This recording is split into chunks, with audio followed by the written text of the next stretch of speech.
not changing the bans. They don't need to. Again, they don't really need to adapt even. Even when the Claude is up for grabs, they smash the Claude. It's just they gotta pay attention to that bottom side a bit more. No Varia ban here?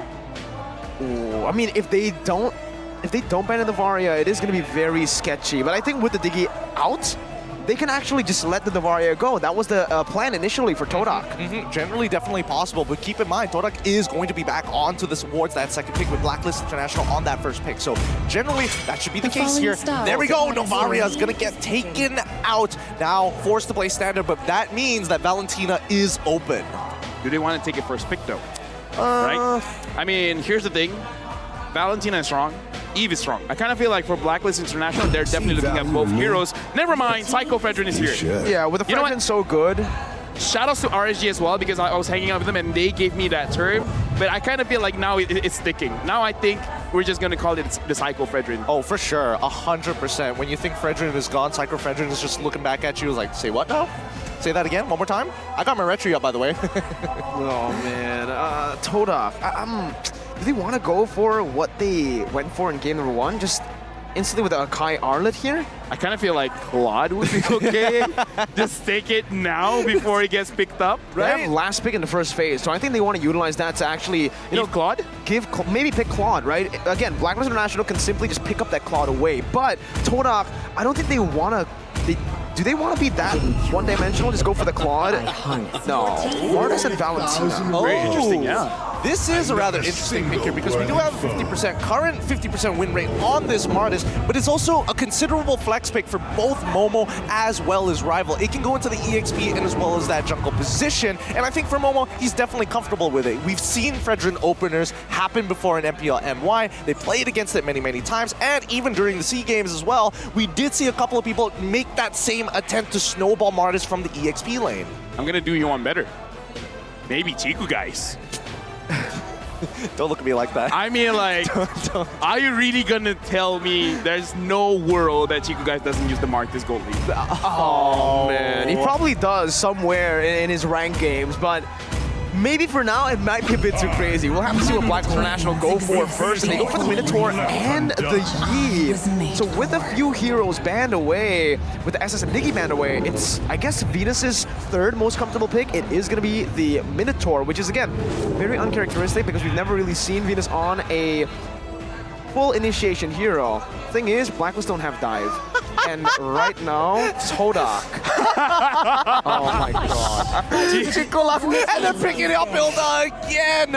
All right, Chiku guys has dealt 100% of Todak's turret damage with a total of 20,068 damage to turrets last game. 100%. Oh, you know my what? goodness. This is a different kind of funneling.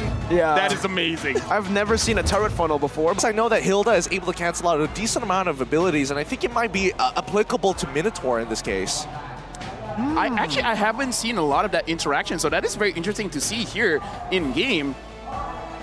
Right now, as we're talking about the Claude ban, even the production is like, okay, let's even reset. they can't handle the traps. Yeah, even they is like, come on, it has to be a Claude, right? If it's not, then disrespect. I don't know. I feel like, again, Todak might just be trying to force that Beatrix out. And yeah, it's not going to be... I don't think Claude sounds like that. So Blacklist International did not go for the Claude ban here. That sounds like a... Carry. Yeah, it sounds like a carry, yeah. All right, so get rid of the carry. I mean, it makes sense, right? I mean, carry is the obvious counter pick to basically all tanks in this game, and you've got two of the beefiest ones right in the first two picks for Blacklist International. We come back over to Todak's side, and it's going to be the Beatrix ban this time. We are seeing some form of adjustments in the second phase. Do they want to pull off the Natan again? There's no dive technically from Blacklist International right now, and for Todak, look, they have two physical damage dealers. They're setting up for something magic, I believe. Lunox? Ooh, Lunox jungle. That is very interesting, man. Lunox jungle. I like how you say Lunox jungle instantly when it comes to Todak. It's, you know, they made it a signature for a reason. It's very interesting. Chiku guys was the one that used the Lunox jungle, but it's kind of like one of the process of interviews. Like, yo, you want to enter Todak Rival? Can you use the Lunox jungle? And he's like, I can try. Chiku made sure that he could use it.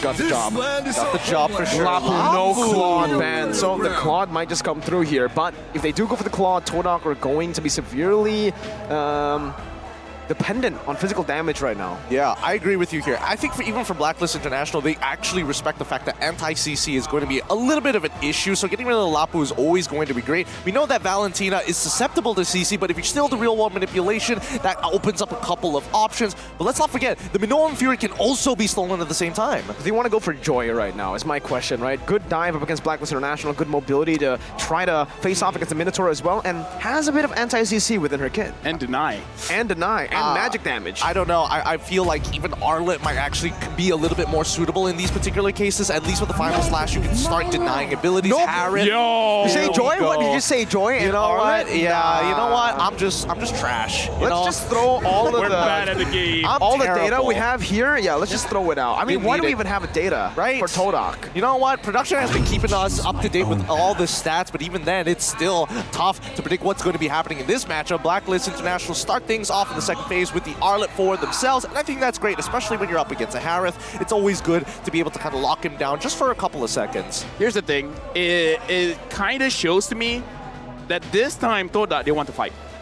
Looking at the draft right now, they're like, yeah, just now we gave you guys a lot of room. This time, not going to happen. Oh, and even Blacklist want to fight too, locking in the Brody into this matchup. I'm liking it. This is going to be a high body count game. No, Todak can just go for something like a Terizla now in the XP lane, put the Martis in the jungle, and the Terizla is going to have a lot to say. Anti-CC, once again, in the penalty zone, is a very good counter onto the Brody early to mid when he doesn't have enough attack speed to get those basic attacks off because it cancels it all the time. Yep. Or the Lunox jungle. I like how we default to Lunox jungle Because we're talking about if we're talking about anti-CC, we have to talk about iframes, right? They basically come hand in hand to each other, and there's not a lot of heroes that do that. Oh, Yu Zong. Okay, you know what? I You guess guys are bad about the game. we're terrible. We're terrible. None of our predictions correct here. None of our calls. To be Wolf would have fair, can people really blame us? Is mean, it really our fault? It's I Todak's mean, fault, I think, more than us, right? I don't know. LaFell was able to call it in game number 2 how this game would eventually end. So, But he's Malaysian. No, I'm calling for this game. what It's is going to that be a supposed brawl. to be, man? I'm calling this game a brawl, man. Calling it a brawl? Once Chiku has 2 items on the Harif, it's all looking for blood. All right, Clippers, hold him accountable for it. Let's find out. Is he going to be 2 for 2 here? He's 1-0 currently, and I'm expecting everybody to show up in the mid lane and start battling it out. The crowd's ready. You can see them, man. They are ready for this third game of the series. We expected anticlimactic after game number 1, after the stomp of game number 2. But Todak somehow, someway, were able to shift the tides. And now we're here, ladies and gentlemen. Game number 3 for the first seed in Group D. This is going to be the last match here of the group stage before we move into the knockouts. Blacklist on the blue side with Todak on the red Don't go in, side. Yums. Just relax. Like it's the Yums. Yums. He's giving tips. Oh, forcing a red tree early on. Yums dealing pretty good damage, but this is the problem, I believe. Up against a Fredrin. Oh, nope. Yums, this time he's actually baited out the red tree, so he can continue to do what he wanted to do in game number 1. Right now, honestly, I kind of feel like all he's trying to achieve is slow everyone down. But while we're having this time, we're seeing Yums take a beating, being a bit masochistic here. I'm actually looking at Moon for him to kind of like set the tempo for the team because there's a lot of great ults that he can take. And if he takes a good one and actually has a good start to the fight, then it's going to be very good for Todak. I totally agree with you here, but also notice that Yums decided to go for Concussive Blast as well as taking the Flicker rather than going for the Sprint. So it's not like he can get out of these really, really tight situations and buy like a whole bunch of time. He's just waiting for these critical moments. 3-man though, up top already. Chiku Guy is going to be pressured here, forced to recall pretty early on, and he will just respect that. He knows that he can't go for that gold minion anyways, unless he wants to get threatened here. But for the in-game emblems, anything in particular to note out? No, because I don't think that's the mage emblem for Chiku Guy, if I'm not mistaken. No. So, it's alright. Sorry, it's okay. It's alright for now. It's alright for now. But look at the bottom side, right? Just a lot of pressure towards Edward. Edward so far still doing quite okay. So for both teams, it looks like they're showing their face and then they're like, can we do this? No, we cannot. So at least for both teams, they're being respectful. Not a lot of crazy kills in the early stages of the fight. For now, Chiku Guys as well as Owl look like they're doing quite even, though I would say Chiku Guys is trading a little bit more HP. Now Black Dragon form from Momo looking for Wise. found Wise in the bush right now. He does have the Petrify. Wise gonna be able to dash away. Minion Fury blocking 2 members up. Now another knockup, but Momo finds the Petrify now onto Wise. The Turtle's still up. Real world manipulation dealing a whole lot of damage, but the sustain is actually there. And first blood goes to Rival. He's looking for more. Decimation is on, but Wise is able to sustain back up with the Appraiser's Wrath. Young with the flicker out with a facing attack. Fade away from Yue. Finds the double. Todak once again will lose an early game with Wise having more pressure on the Turtle, but they know this information. No retribution on Wise. Can Moon look for the steal? He cannot. Wise gets it. Venus looking for the knockup. Moon knocked up, forced to flicker out. Honestly, super close coming in from Yums. He could have survived if he was able just to get his foot, just one more pixel to touch that brush, and Barak is passive once again. I mean, the idea was definitely there, right? Momo wanted to jump its back, hopefully trying to slow down Yue and maybe put them low enough for Rival to kind of finish them off one by one. Another thing is, he almost hit level 4. If he hit that level 4, he would have survived. And now, oh my Venus sees Humes as well as Moon. So far, this Minotaur is getting punished quite a lot, but so far it is going to be quite okay. Even the Power of Wildest committed, but look at this. Wise, Psycho, Fredrin locking him down. Minion and Fury to take him out. Real world manipulation as well. Put all the ults and the kitchen sink down below. Solo kill from Owl. Torn apart memory. Oh, that's not what you want to see. That's not what you want to see. Blunder after blunder coming out for the side of Todak, but this could be a repeat of game number 2. Who knows? Tough to say, but you're going to have to keep your hopes up. So far, so good for Blacklist International, right? You can definitely tell by their movements. They're not looking for these big invades. They're just making sure that the river line is going to be safe. Oh, what's going on in the mid lane? Moon is going on in the mid lane. He's getting completely ganked and shut down this game. 0, 2, and 1. Rival forced to just soak in all the mini waves in the mid lane, and Todak are just falling behind. Chiku guys now with him on force. It might be another solo kill as the Torn Apart memory comes through. Oh my god! So much damage. Wise.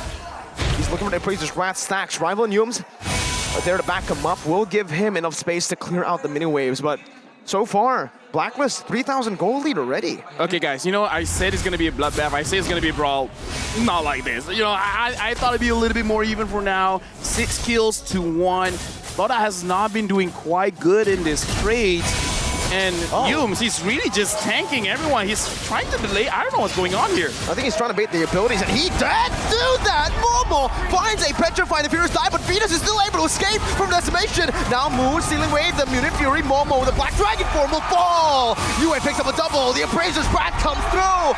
Blacklist have withstood the chaos, and they're able to punish. Beautifully played by Blacklist. They're making sure that their low members flicker out right at the very end while the rest of the members try and body block Rival from getting even remotely close. Keep in mind, the Decimation has a limited range. It's not very, very long. And more importantly, there is a slight channel time. So if timed right, he can technically, it's a bit of a gamble, right? Rival could technically follow them along that flicker, but if done early, won't have the space and time.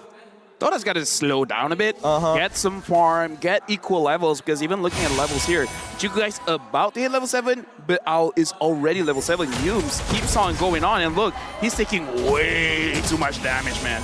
Forced to commit the flicker here early. Again, 5th minute in the game. But it does give some more space for Chiku guys. He didn't know a lot of members were down there. Now they can actually slow the tempo down. But with a 5,000 gold lead, with a turret already taken on this Brody, remember, this is Owl on the Brody. He understands completely how to snowball in this game by getting these turrets, and Blacklist seem to understand that as well. They're already rotating him down below. If this turret falls, that's so much map pressure that Blacklist can use to actually even invade in the enemy jungle. Look, right now I'm looking level difference so much. Even Venus and Yums, there's a level difference here. So Todak again, they're going for my Venus. I don't think that's a very great idea, especially Chiku guys is actually being denied a lot of the minions, and now Moon has to flicker away, but Edward is there. Final slash. Moon again. 0, 3, and 1 now counting. Blacklist International have completely read out what Todak wants to go for. Even Momo here in the mid lane forced to again soak in those minions, and yes, Blacklist are playing the siege perfectly with the Brody, playing towards the Brody, giving him space, and now with this big snowball, I can only imagine what one torn apart memory can do to the rest of the team. Yeah, it's going to absolutely shred here, but Blacklist International at least have identified the movements coming in from Todak, because again, even if Chico guys were to suppose go to that top side, they know for a fact that Momo is covering, and especially these big choke points, to feed that information. It is a good way to kind of cover for Chico, but it's not the greatest for anybody walking back into the mid lane. That's why Momo was such a prime target. It's funnel. They're doing a funnel right now. Chico is going to be on the purple buff, giving it very early in the 7th minute of the game, despite Rival already being behind. He's still trying to go for that.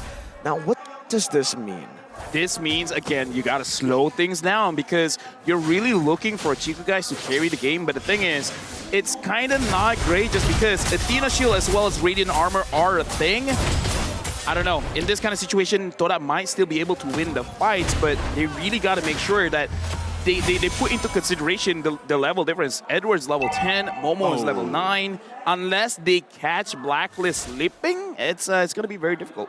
They're splitting Blacklist off. Edward could read on Rival, just bringing him back right now as the turtle will actually be ignored. They want to go for the first Lord right now, understanding that Chico has been doing the same thing. He's just been constantly splitting, so they don't actually want to go for the turtle. They're just going to go for the Lord that has just spawned. And more importantly, as time goes on, rather than looking for these neutral objectives, actually, Blacklist looking for these kills might be very, very worthwhile, right? Because at the end of the day, as much as Chico wants to go and split push into the side, if he doesn't reveal himself, and more so if the housekeeping has been done right, taking out 3, arguably the most ideal situation for members from the side of Todak, making it obsolete for you to try to go for these back doors. Right now, looking at the situation, I don't always see Harif split pushing, so we'll have to see if Chico is able to use that well. The Lord is Blacklist. They're thinking about it, but at this point of time, it kind of feels like maybe not too worth it. But no, they are starting the Lord right now. And look at Todak's positioning. It doesn't look like it is going to be a good position for them to actually fight this. I don't even think they should contest at this point, right? I mean, 6,000 gold lead. Game number 2, they tried to contest with a 6,000 gold lead, and they ended up just having to back away, and that's exactly what they do right now. They try to go for a turret down below, splitting up the map just like Lefel said in game number 2, but now the overworld manipulation, that immobility field as well. Momo forced to use the Black Dragon form as they go for the defense here in the mid lane. Meanwhile, Chico in the bottom lane right there might be forced into a 1v1. Torn apart memory though from Owl. Beautifully placed, the fadeaway, and yes, two guys takes the fight, has the Purify now with the Zaman Force as well, but cannot win in the 1v1 against Edward. Oh! Chico with the shielding. Oh, so close, but Agent Zero takes the dub. Oh my goodness, that was way too close for comfort. One single dodge made such a difference to not get the reset on the demon marks now. For the defense, it's going to be rather weak without Chico, and more importantly, when it comes down to wave clear overall, even Moon is significantly behind. He's not strong enough to one-shot these waves by himself. I gotta say that's the level difference, because again, 1 level difference. If they were equal levels, Chico might have won that. I think it's also just the Purify. I really wonder why Chico didn't utilize the Purify there in the skirmish to try to, you know, cancel out some of these stuns coming in. I think it was already too late, right? He was already hit by the big ticket items. He was hit by the final slash. Wait, hold on. Rival brought back by the team by the final slash right there, but the real world manipulation does give Todak a lot more to say when it comes to these defenses high ground. So they're going to be able to defend for now. Only the 2-phase turrets, or 2 tier 2 turrets on the side getting picked off. Okay. Things have been going on pretty okay for now for Blacklist International. 9.2. They need to make sure that there's no holes in their attack. No opportunities for Todak to come back. Final slash again, bringing Rival back. That's a lot of resources committed with the Minion Fury as well, with the flicker inside. Chico is holding on to that Purify, and look at Wise! With the Abraser's Wrath is able to find a kill back, bursting Chico guys. Edward, final slash, again! Moon brought back to the team. One more hit, UN finds it! Owl takes down the top side. 4 members down, make it 5. It's a wipeout from Blacklist International, and they do it quicker, faster, more efficiently this time. 11 minutes and 12 seconds. 11 minutes and 12 seconds is all they need. Congratulations to the agents. Blacklist International will be first seed coming out of their group, and unfortunately for Todak fans, they won't get knocked out, but taking the second seed means they're less likely to try and achieve top 4. Here's the thing, now I kind of feel like this could be a wake-up call. Now they understand the strength of the competition. we're gonna have like what, 2 days between now and the knockout stage. I kind of feel like those 2 days has to be utilized well by Todak because again, the third draft, it was quite, I would say all 3 drafts were a big risk.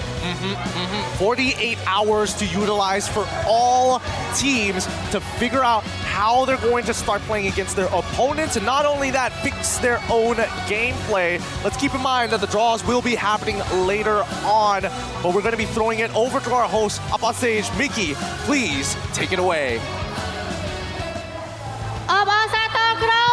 Blacklist. Okay, can you please come here?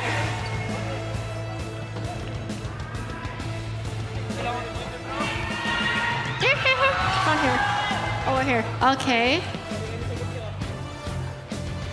សុំសំឡេងហៅឲ្យ Blacklist មួយមក Okay, so we might have an interview. So the first question is to Wise, okay? So what do you think went right for your team in the series? Is it the draft or gameplay? I think it's the both. Both. អញ្ចឹងគាត់គិតថាប្រហែលជាទាំងពីរទាំង draft ផងទាំង gameplay ផង Okay, so the next question is still you. In the knockout, you might be paired with FIMP, Evo's Legend, or Burn Egg Flush. Which do you want to face more and why? Yun lang, tulad nung sinabi ko dati, wala naman akong gustong kalaban. Pero as long as malabas namin yung ginagawa namin and tama yung ginagawa namin kahit sino, okay lang. Wise says that it doesn't matter. He'd like to face any of them. What's important is they play the game that they practice and they just want to enjoy the rest of the tournament.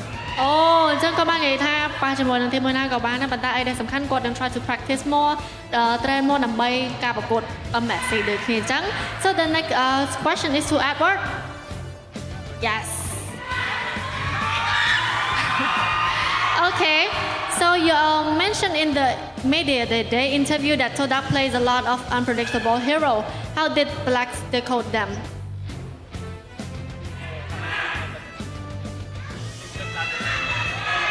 Yun nga, in-expect na namin na may ilalabas silang bagong hero. And ayan, nag-prepare kami,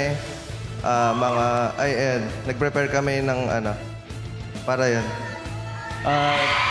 They prepared for the exotic picks. They expected it and they prepared for it. គាត់ expect ហើយគាត់ក៏បានរៀបចំទុកជាមុនហើយដូចគ្នា So the next question is to your idol. Oh my goodness.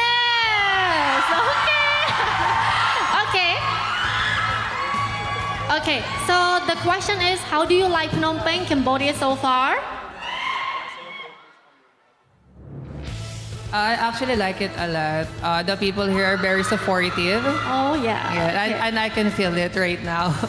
Okay, so thank you so much to our Cambodian supporters. Okay, អរគុណអ្នកទាំងអស់គ្នាដែលតែងតែ support ជាមួយនឹងពួកគាត់ហើយគាត់ក៏បានឃើញឥឡូវនឹងដូចគ្នាដែលមានការ support Blacklist ចា Okay, last question is to your idol also. Oh my goodness. Final word to your fan here in the hall and across the world.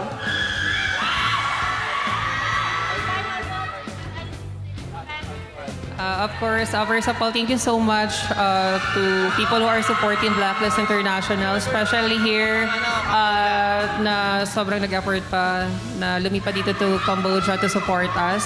And to all our Cambodian fans here who are watching in the venue, thank you so much. And to all our supporters who are watching online, yan, thank you. Okay, អរគុណអ្នកទាំងអស់គ្នាដែលតែង support គាត់រហូតដល់ឥឡូវហ្នឹងគឺយប់ខ្លាំងមែនតើអ្នកទាំងអស់គ្នាក៏នៅតែ support គាត់ដូចគ្នាសង្ឃឹមថាអ្នកទាំងអស់គ្នានៅតែបន្តការ support គាត់ Yes ជាមួយនឹង Blacklist សុំសម្លេងហោឲ្យគាត់មួយមក Okay, so now the interview is done, so let's pass the floor to the caster. Thank you.